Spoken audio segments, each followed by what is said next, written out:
Le meurtre de Louise fait encore jaser la gauche qui nous maintient, bon an mal an, que lorsque c'est une jeune fille de 11 ans qui est tuée par un homme qui n'est pas issu de l'immigration, la droite se tait. Alors bien, une fois de plus, ils se servent de ces fausses informations par rapport à leur agenda politique et pour attaquer la supposée extrême droite, qui, comme diraient certains, n'a que d'extrême son attention à l'égard des siens et son besoin de protéger les siens, qui est dans tout pays respectable et normalement constitué, tout à fait normal et la base. C'est le minimum syndical dans n'importe quel pays au monde, de vouloir protéger les siens des dangers extérieurs, d'être effectivement offusqué quand on voit une jeune gamine de 11 ans, de 10 ans ou que sais-je encore se faire violer ou planter au couteau, que sais-je encore. Donc une fois de plus, pipologie, une fois de plus fake news de la part de cette gauchiasse qui n'a d'humain rien du tout en fait, parce que quand on discute et quand on voit ça, ils te disent que quand c'est effectivement cela, on n'en a rien à foutre. Ben non, c'est totalement faux. Ce qu'ils ne comprennent pas, en tout cas s'ils font semblant et mine de ne pas comprendre, c'est qu'effectivement, la droite réelle, donc la vraie droite au pouvoir, des personnes qui ont un peu de bon sens, de jugeote, de lucidité comme nous, une personne comme Owen, déjà il ne serait pas dans la rue en fait.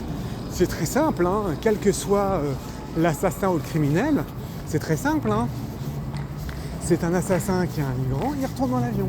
C'est un assassin qui est un Français ou un Européen, prison à vie, voire peine de mort pour certains. Et je pense qu'effectivement, il faut la mettre en... Et on en rediscutera peut-être plus tard quand le débat reviendra à un moment donné. Mais effectivement, ça ne sert à rien de garder tel personnage.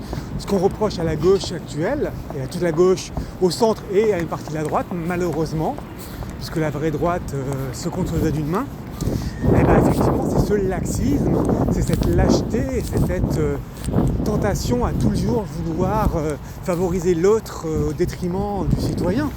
Donc effectivement, que ce soit Mohamed ou que ce soit Owen, non, même peine, même punition. La seule différence, c'est que la destination ne sera pas la même.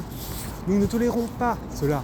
Et effectivement, c'est peut-être trop demandé de vouloir que nos enfants soient protégés et qu'il n'y ait pas de laxisme dans les rues. C'est peut-être un sujet un peu trop compliqué, c'est peut-être une exigence tellement importante dans toute civilisation normale, bien évidemment.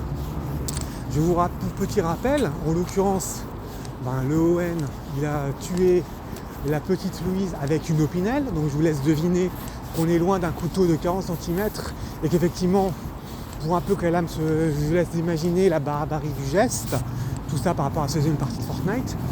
Il était connu des services pour avoir tapé sa petite sœur, bien sûr jusque-là tout va bien, bien évidemment. Il était encore dans la rue, ça n'a pas empêché de tuer une gamine de 11 ans qui n'a absolument rien fait de mal, si ce n'est croiser son chemin un mauvais jour, ce qui est totalement aberrant. Une personne qui maltraite sa propre sœur, déjà ça veut dire beaucoup de choses. La question qu'on se pose, qui est totalement écartée du sujet, c'est pourquoi les parents, quand vous voulu trouver un alibi, et pourquoi les parents n'ont rien fait par rapport à la violence de leur fils sur leur sœur, sur leur propre enfant, parce qu'à un moment donné, les parents doivent agir, l'État ne peut pas tout faire non plus. Mais quoi qu'il en soit, la droite n'en a pas parlé, écoutez, il suffit d'aller cliquer Owen Louise sur internet, paix à son âme, écoutez, on a quoi? On a du F de News qu'on a parlé, F de Souche qu'on a parlé, Erga qu'on a parlé, tous les influenceurs de droite en parlent, sur X on en parle, à un moment donné, il va peut-être falloir arrêter de dire des conneries et de dire ce qui nous arrange en permanence. Donc effectivement, nous en parlons, mais le fait c'est pas d'en parler, et effectivement, c'est pas d'en parler le problème, c'est qu'à un moment on veut des actes, on en a marre des lettres d'intention, on n'en peut plus, on veut des actes, on en a marre des lettres d'intention. Donc à un moment donné, oui, on veut que nos enfants soient protégés, et c'est ce laxisme que l'on reproche à cette gauche française, à ce centrisme, à cette fausse droite, qui effectivement n'a toujours pas, qui refuse la réalité. Il y a des dangers, et on ne veut pas se rajouter des dangers extérieurs. On a suffisamment à faire avec les nôtres. Donc effectivement, excusez-nous de vouloir protéger les nôtres, excusez-nous de voir que nos enfants puissent parler en sécurité. J'étais tout à l'heure encore dans le bus, j'entendais deux jeunes femmes qui devaient avoir 25 ans, qui parlaient, qui racontaient des choses. Est-ce que vous trouvez normal qu'une nana qui travaille dans une boîte de nuit, qui se faisait ramener par son patron à 1 minute du métro, effectivement, a dû voir un mec qui a sauté d'une haie et qui l'a suivi jusqu'à chez elle? Est-ce que vous trouvez normal que, effectivement, quelqu'un vous suive et qu'effectivement, une autre personne qui allait changer disait quand je descends le gare de Lyon ou qu'importe, la gare du Nord ou qu'importe, je me mets toujours dans le métro du milieu pour être proche de l'escalier et en sortir rapidement pour éviter de trop traîner sur les quais. Ce n'est pas normal qu'on ait 11 ans, qu'on ait 25 ans, qu'on soit adulte. Il n'est pas normal de devoir regarder derrière soi, de devoir aller sur ces gardes.